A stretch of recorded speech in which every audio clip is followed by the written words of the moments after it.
You spoke with, or is it you and Ric Flair good friends? What happened with the retirement ceremony, the farewell?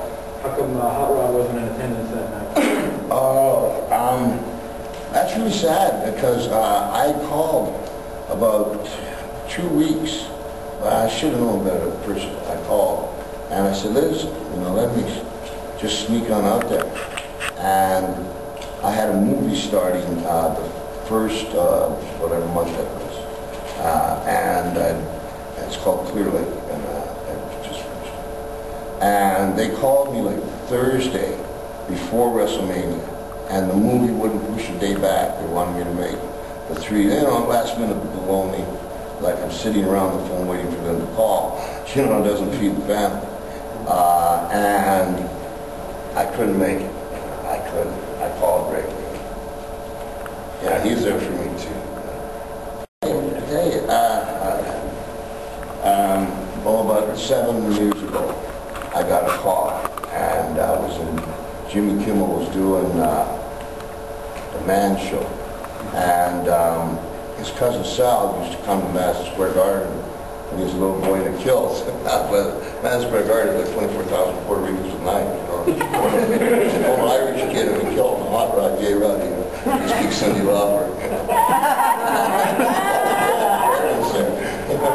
Anyway, so it was his 30th birthday, and they called me and said, hey, would you fly down and surprise us? It's just the backyard of a house. I'm not doing bar mitzvahs yet. But I don't know, I just went down and just for 10 minutes, they gave me a bottle of scotch and I just went back on the plane. And so, they thought they'd do me a Man Show. And like it was just before my book came out, like this big favor. Well, on the Man Show where they had me was they had this big wheel. And you got one something, so come on down. They rolled me with all these ridiculous things, and they put me up, and on my right-hand side is a naked fat guy in a shower with a thing around, on my left-hand side is a goat. And I'm standing, are you really me? Do you know who I am?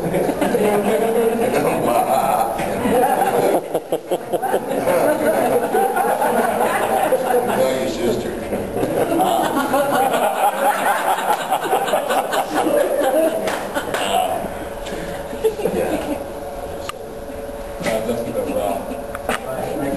If you made the call, want to go to... Gotcha. Okay. So I did that show. So if Sal thought about it, they never forgot it. So Jimmy Kimmel, after they did a piece of business, wanted to do a piece with the WWE, and they asked to do it with me because of Sal's relationship. And what do I think about it? Is that what you're asking me, or just how did I get it? How do you receive that phone call? Well, you'd ask you to do something. You got people that represent me, gave me a call and said, hey, these dates last 5 weeks, 6 weeks, and you're going to have a match, soon. What do I think of it? It's a piece of business. I think it's a good piece of business. I hope, I'd be surprised at the match. I was there on Thursday. I beat the dog up. I actually choked him out eating tap. You're supposed to tap. I'm talking to the guy with the camera, and I'm not realizing. Jim.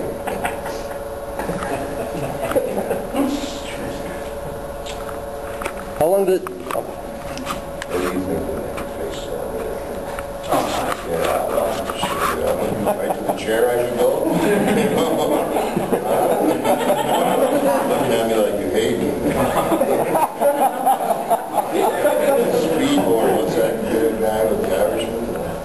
Hornswoggle.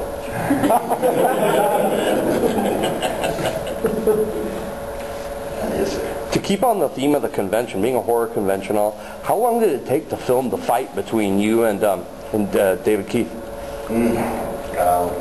Keith David. Keith David. Yeah.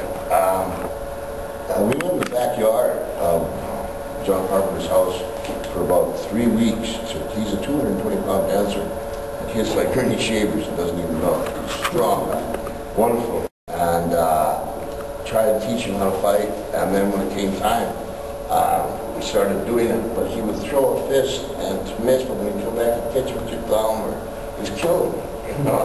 And so came the day, and I finally just asked John, and he set up 3 cameras, and I said, Keith, from here down, just hit me. You know, it'll be a lot easier. And that's what he did, and then what that did is kept the thrust of the fight. You know, it kept the action. There's more energy for a longer period of time because you did it in 3 sections instead of breaking it down where it can get boring, like I am now. So that's the guy that you had.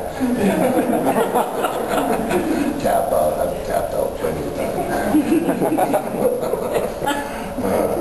Yes, sir.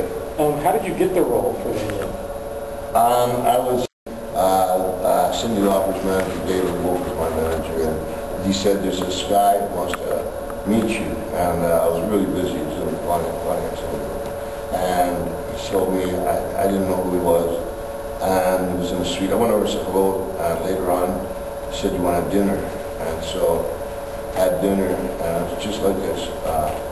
I didn't know who John Carpenter was. You know, I've been on the road all my life. You know, and I was like, dinner was coming, just orange juice, you know, pass the butter. You want to start with this? Maybe, sure.